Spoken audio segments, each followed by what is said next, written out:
This is kind of a weird one. Final cast your Kernal presidential poll results showed something unusual.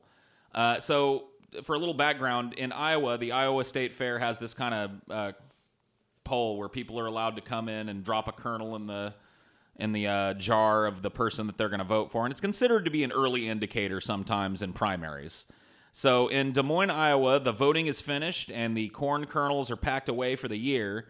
The 2019 Cast Your Kernel presidential poll results showed something that has never happened before in the 15 years of the poll at the Iowa State Fair. Almost exactly as many fairgoers voted for a Democratic candidate for president as a Republican. So total votes for Republican candidates, 33,280. I mean, it's virtually even. Yeah. Bill Weld is like, who the fuck is this guy? Yep. So Republicans, I mean, Bill Weld is the only, I've never even heard anything about him. But here's what got me. Democrats, Damn. Joe Biden was at the top, but look who's number 2. Buttigieg with 18% in this early Iowa poll. That's kind of interesting, isn't it? That is. I mean, he dusted Elizabeth Warren, Kamala, Bernie by a fucking wide margin. What is this? When I was looking at this is really the surprising thing. To them, the surprising thing was the Democrat-Republican split. Dude, let's go. For me, it's Buttigieg. Who's at the bottom? Let's see. Jay Inslee got 120.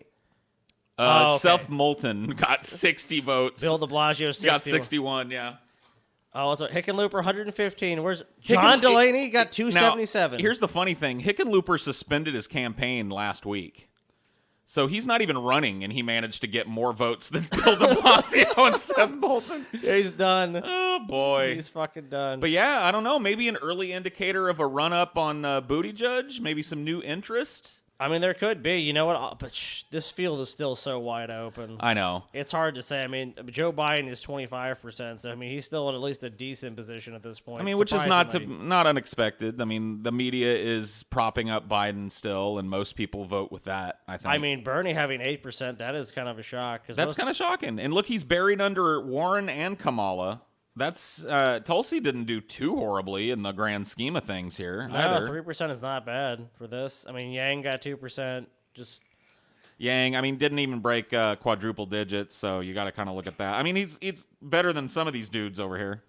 He did better than a lot of these nobodies that are still have a place on the stage too. Like, look at all these losers that we fucking heard from. Kristen Gillibrand got 270 corn kernels. Yeah. You could barely have a fucking bucket of popcorn with that, Kristen. You fucking drop out. Jay Inslee, 120. What is that? One of those 120 calorie bags of popcorn? I just want to point out that of all these people here, I mean, if you add them all up, there's about the same number of Democrats as Republicans, but Donald Trump is fucking dunking all these dudes right now. Oh, yeah. Well, not in Iowa. In Iowa, well, I guess he is dunking on all of them in terms of, like, securing that many votes. That's what I'm saying. Split. That's what I'm saying. Like, right. Like, you know, and I understand if the field is more narrowed, but I mean, there's just too many fucking, like, I know people give us shit like, oh, Tulsi's good, and she fucking, did that fucking, clap back to Kamala Harris. It's like, I'm not saying that she's horrible, but let's just be honest. She doesn't have much of a fucking chance of winning. Dude, I was in so much trouble during that last debate video we did because of how harsh I was to Tulsi and shit, because there are so many people that just carry the Tulsi water real hard. I don't dislike some of her positions, but I just don't think she's going to win the presidency. I don't think she's got what it takes. And I honestly stand by the criticism that people hated, which was that I think she leans way too hard on her military service as evidence that she's going to be a good leader. She 100% does. And I don't buy that type of shit. I'm not a fucking military worship type of guy. I don't necessarily think it disqualifies somebody if they served in the military, but anybody that leads with, I was in the military, I was a Marine, I was this, that. It's like, okay, that's great. If that's the defining thing about you, then I don't want you to be a president. You know what I mean? If that's the shining star in your life was your military service, then great. Maybe you should have been a colonel or something. Work your way up the chain of command. I don't think you can sit at the top, though, if your only concern is military concern. And definitely not. I kind of feel that way about Tulsi sometimes. Even though she's got some really good anti-war stances, for sure. But I will say this, and I mean, and this may be more of a credit to the military than you would think, but Trump at first had all these generals and shit, but they all fucking were like, nope, we ain't working with Trump. So that just shows you, I mean, that even if, like, he truly does not have that mentality. Right. Because if he did, they would have I mean, like, at first they loved him because, you know, it's all lip service, but then they just kind of see how he is. Like, I don't really care for you. And it's kind of hard to debate that Trump, like, he's talked about increasing the military budget, but that's all that's really, but we all know what that really is. That's just a fucking gift to defense contractors, not going to fucking troops. Right. So I just think at the end of the fucking day, it's not, we just haven't fucking seen enough. We haven't fucking seen enough, and I just don't know what we can fucking. They definitely the Democratic National Committee needs to saw this number of fucking candidates in about half, for sure. At least, maybe more than half. We need to get down to brass tacks. That's what I'm saying. We haven't seen enough of each candidate. It's like I've seen some, but that fucking debate stage is so fucking packed. Like how can we really know? And I mean, I'm sorry, but if you have someone as strong as fucking Trump. The Democrats are really going to need if you even care about this or invest, which I'm not. I think it's all bullshit. No, but, I do too. But you know, if I'm going to be bet in the horse race, the Democrats are going to need to find a fucking cohesive kind of candidate quick because. And it doesn't seem to be shaping up, at least in my estimation, to be Bernie like everybody assumes it's going to be. There are people, say what you want about Biden. I think he's one of the worst people up there on the stage, but his numbers have remained pretty fucking strong in the face of all the criticism he's got. Biden is, definitely riding the Obama thing, and he's like, look, he's the guy he's pandering the most too, because he's basically telling people like, look, I want this very incremental change. Do you think that's working with people? Some people, I was with Obama. It must be if he keeps doing it, right? Yeah, it does because it raised his profile so much. I mean, before, look, when he ran before, he had 1% support. Now he has 25%. Why do you think that is? The only thing what's the only big fucking thing Joe Biden did in those 8 years? I mean, he made a bunch of gaffes, right? But he got the fucking. He was somehow able. And I don't know. This is like the real part of that. If there's one thing I admire about Joe Biden, he was able to cozy up in the DNC or however it fucking works, and he got to be Obama's vice president because he's one of those popular fucking presidents.